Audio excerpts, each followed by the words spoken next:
Constructs are complex. Next, we're going to focus on the types, the broad categories of constructs that you can measure in regard to employee outcomes. And we can measure attitudes, knowledge, behavior, and results.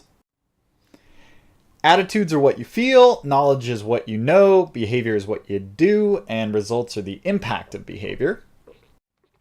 We'll start off talking about attitudes. Attitudes are how you feel. We measure attitudes at work all the time, so things like job satisfaction, employee engagement, organizational commitment. These are all attitudes about work. And some constructs can only be measured as attitudes and through self-report. Earlier in the semester, we talked about, when we talked about job design, we talked about task significance and how much meaning you get out of your work. That can only be measured as an attitude, right? I cannot objectively measure how meaningful you find your work. We have to measure this through surveys and self-report.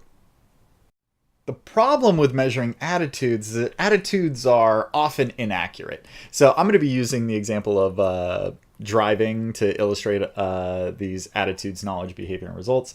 If you ask a 15-year-old, are they a good driver? Are they ready to be out driving on their own? Many of them will express a lot of confidence that, yeah, I'm a great driver. Of course I can.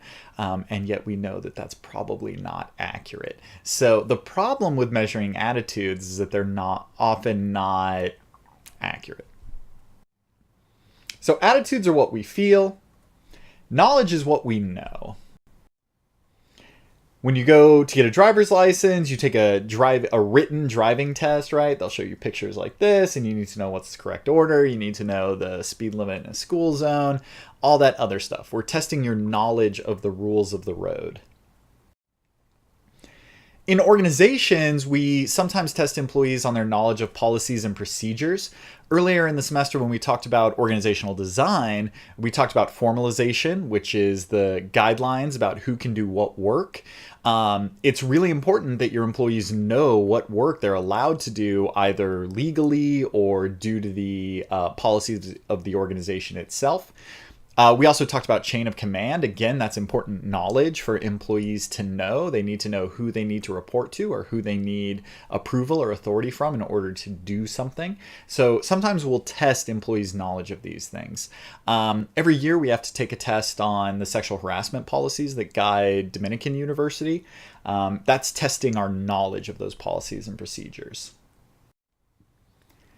The difficult thing about tests, testing knowledge specifically, is that tests often capture test-taking ability and not actual knowledge.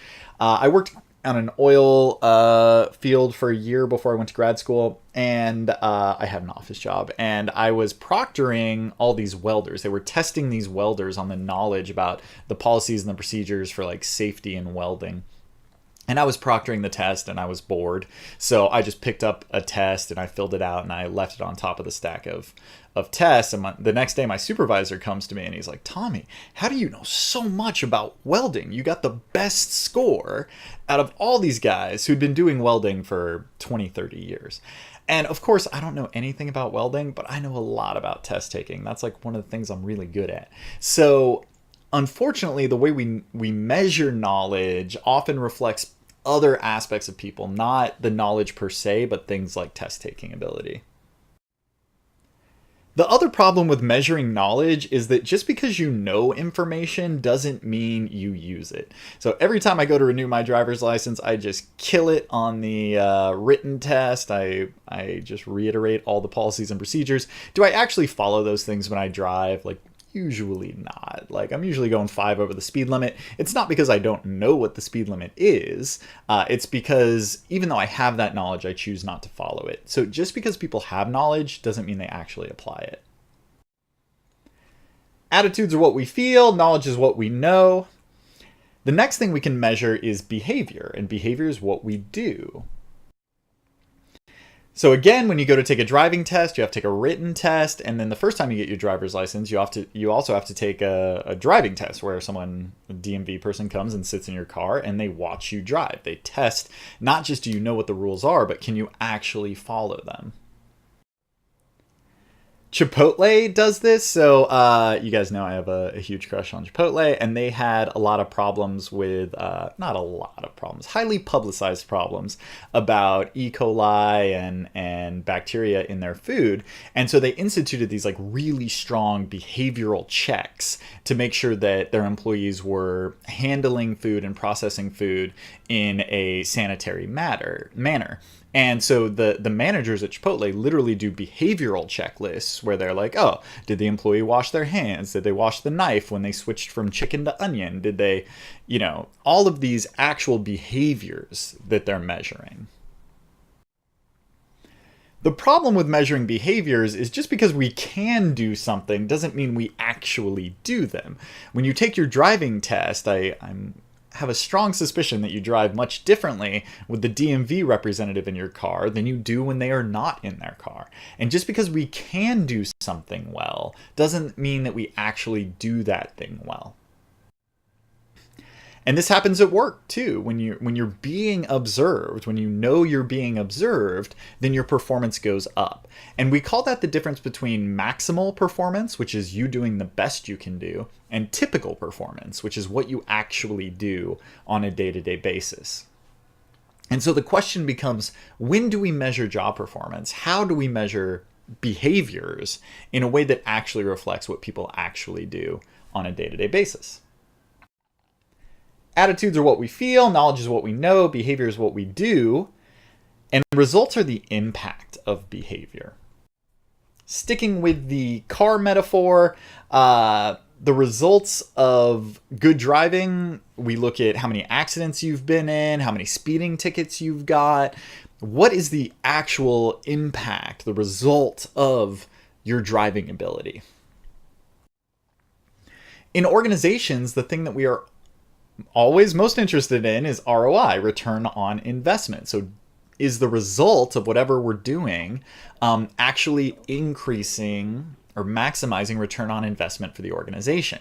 Now, again, that's often really complicated to measure. If I do a job satisfaction intervention and I increase job satisfaction by 1 point on average, can I show that that's actually contributing to the return on investment? It's a very difficult thing to do.